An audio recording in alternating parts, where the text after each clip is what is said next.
एक कविता आपको सुनाना चाहूंगी जिसका नाम है साम्य। कभी कभी हम अपनी रचनाओं में, अपनी बातों में, अपने भाषणों में झूठी और छद्म बातों का जिक्र करते हैं जो हमारी वास्तविकता से परे होती हैं।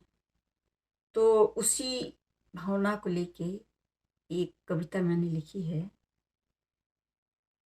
लीजिए प्रस्तुत है। मिल गए थे ट्रेन में मुझे, मिल गए थे ट्रेन में मुझे श्रृंगार रस के कवि। मिल गए थे ट्रेन में मुझे श्रृंगार रस के कवि। पहचान उनसे हो गई, कुछ दोस्ती भी हुई। ट्रेन में बैठते हैं तो बातचीत होने लगती है। मिल गए थे ट्रेन में मुझे श्रृंगार रस के कवि। पहचान उनसे हो गई, कुछ दोस्ती भी हुई। कविता में उनकी जैसे, कविता में उनकी जैसे बस प्यार छलकता था। कविता में उनकी जैसे बस प्यार छलकता था।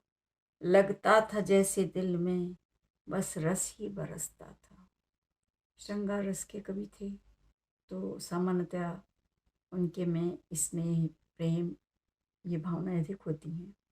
घर उनका निकट ही था, घर उनका निकट ही था।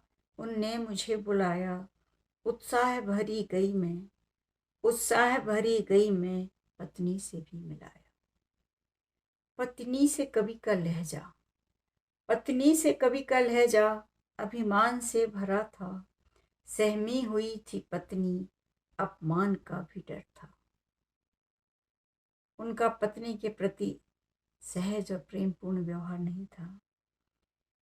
बच्चों से उनका रिश्ता प्यारा बहुत नहीं था, बच्चों से उनका रिश्ता प्यारा बहुत नहीं था।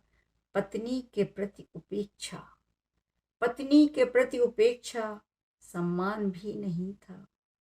घर आके मैंने सोचा, घर आके मैंने सोचा, सच्चा स्वरूप क्या है।